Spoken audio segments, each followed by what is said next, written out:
आप सभी का स्वागत है हमारे चैनल भक्ति शुभ कथा में। आप सभी को हरतालिका तीज की हार्दिक शुभकामनाएं। हरतालिका तीज का व्रत भाद्रपद शुक्ल की तृतीया को किया जाता है। ये अखंड सौभाग्य, दाम्पत्य सुख और मनचाहे वर की प्राप्ति के लिए अत्यंत फलदायी माना गया है। आइए सुनते हैं हरतालिका तीज की व्रत कथा। एक बार भगवान शिव ने पार्वती जी को उनके पूर्व जन्म का स्मरण कराने के लिए इस व्रत के महात्म्य की कथा कही। भगवान भोले शंकर बोले, हे गौरी, पर्वतराज हिमालय पर स्थित गंगा के तट पर तुमने अपनी बाल्यावस्था में 12 वर्षों तक अखोमुखी घोर तप किया। इतनी अवधि तुमने अन्न न खाकर पेड़ों के सूखे पत्ते चबाकर व्यतीत किए।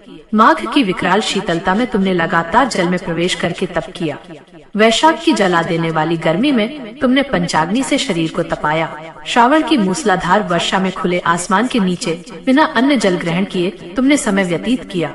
तुम्हारे पिता तुम्हारी कष्ट साध्य तपस्या को देखकर बहुत दुखी होते थे। तब एक दिन तुम्हारी तपस्या और तुम्हारे पिता के दुख को देखकर नारद जी तुम्हारे यहाँ पधारे।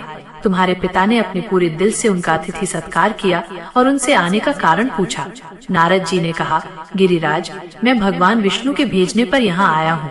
आपकी कन्या ने बहुत कठोर तप किया है। इससे प्रसन्न होकर वो आपकी सुपुत्री से विवाह करना चाहते हैं। मैं इस संदर्भ में आपकी राय जानना चाहता हूँ। नारद जी की बात सुनकर गिरिराज गदगद हो उठे। उनके तो जैसे सारे दुख ही मिट गए हो। प्रसन्नता पूर्वक वो बोले, श्रीमान, यदि स्वयं भगवान विष्णु मेरी कन्या का वरण करना चाहते हैं तो भला मुझे क्या आपत्ति हो सकती है। वह तो साक्षात ब्रह्म है। हे महर्षि, यह तो हर पिता की इच्छा होती है कि उसकी पुत्री सुख संपदा से युक्त होकर पति के घर की लक्ष्मी बने, पिता के घर से भी अधिक सुखी रहे। और फिर तुम्हारे पिता की स्वीकृति पाकर नारद जी विष्णु जी के पास गए और उनसे तुम्हारे ब्याह के निश्चित होने का समाचार सुनाया। मगर इस विवाह संबंध की बात जब तुम्हारे कानों में पड़ी तो तुम्हारे दुख का ठिकाना न रहा। तुम्हारी एक सखी ने तुम्हारी इस मानसिक दशा को समझ लिया और तुमसे इसका कारण जानना चाहा। तब तुमने बताया कि मैंने सच्चे हृदय से भगवान शंकर का वरण किया है, किंतु मेरे पिता मेरा विवाह विष्णु जी से निश्चित कर चुके हैं। मैं विचित्र धर्म संकट में हूँ और अब मैं क्या करूँ। प्राण छोड़ने के अतिरिक्त अब कोई उपाय शेष नहीं बचा है। तुम्हारी सखी बहुत ही समझदार और सूझबूझ वाली थी। उसने कहा, सखी, प्राण त्यागने से क्या होगा। संकट के मौके पर धैर्य से काम लेना चाहिए। नारी के जीवन की सार्थकता इसी में है कि पति रूप में हृदय से जिसे एक बार स्वीकार कर लिया, जीवन पर्यंत उसी से निर्वाह करे। सच्ची आस्था और एक निष्ठा के समक्ष तो ईश्वर को भी समर्पित होना पड़ता है। मैं तुम्हें घनघोर जंगल में ले चलती हूँ, जो साधना स्थली भी हो और जहाँ तुम्हारे पिता तुम्हें खोज भी ना पाए। तुम वहाँ साधना में लीन हो जाना। मुझे विश्वास है कि ईश्वर अवश्य ही तुम्हारी सहायता करेंगे। और तुमने फिर ऐसा ही किया। तुम्हारे पिता तुम्हें घर पर न पाकर बहुत दुखी और चिंतित हुए। तुम्हारे पिता ने सोचा, मैं विष्णु जी से विवाह करने का प्रण कर चुका हूँ। यदि भगवान विष्णु बारात लेकर आ गए और कन्या घर पर न हुई तो बड़ा अपमान होगा। मैं तो कहीं मुंह दिखाने योग्य भी नहीं रहूंगा। ये सब सोचकर गिरिराज जोर शोर से तुम्हारी खोज करवा रहे थे। इधर तुम्हारी खोज होती रही और उधर तुम अपनी सखी के साथ नदी के तट पर एक गुफा में मेरी आराधना में लीन थी। भाद्रपद शुक्ल तृतीया को हस्त नक्षत्र था। उस दिन तुमने रेत के शिवलिंग का निर्माण करके व्रत किया। रात भर मेरी स्तुति करके गीत गाकर जागी। तुम्हारी इस कष्ट साध्य तपस्या के प्रभाव से मेरा आसन डोलने लगा। मेरी समाधि टूट गई। मैं तुरंत तुम्हारे समक्ष जा पहुंचा और तुम्हारी तपस्या से प्रसन्न होकर तुमसे वर मांगने को कहा। अब तुम अपनी तपस्या के फल स्वरूप मुझे अपने समक्ष पाकर बहुत खुश हुए। तुमने कहा, मैं हृदय से आपको पति के रूप में वरण कर चुकी हूँ। यदि आप सचमुच मेरी तपस्या से प्रसन्न होकर यहाँ पधारे हैं तो मुझे अपनी अर्धांगिनी के रूप में स्वीकार कर लीजिए। तब मैंने तथास्तु कहा और ये कहकर कैलाश पर्वत पर लौट आया। प्रातः होते ही तुमने पूजा की समस्त सामग्री को नदी में प्रवाहित करके अपनी सहेली सहित व्रत का पारण किया।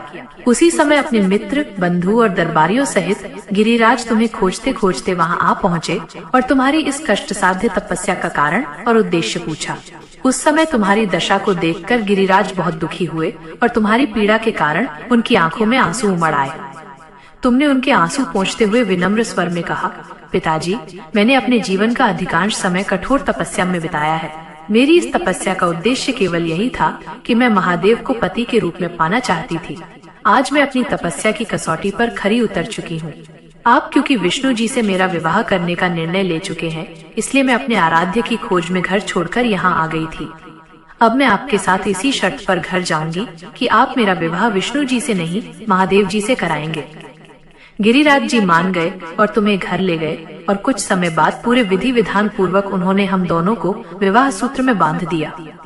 हे पार्वती, भाद्रपद की शुक्ल तृतीया को तुमने मेरी आराधना करके जो व्रत किया था, उसी के फल स्वरूप मेरा तुमसे विवाह हो सका।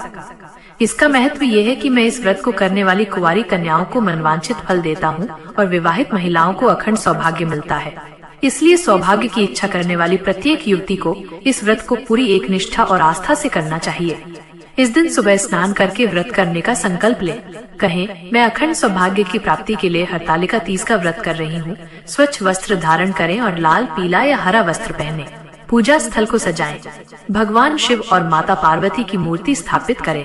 व्रत की सामग्री रखें, जैसे कि कलश, दीपक, धूप, फूल, चंदन, रोली और अक्षत, बेलपत्र, धतूरा और आग के फूल, फल, मिठाई, पान सुपारी, वस्त्र और श्रृंगार की सामग्री। भगवान शिव और माता पार्वती का फिर पूजन करें।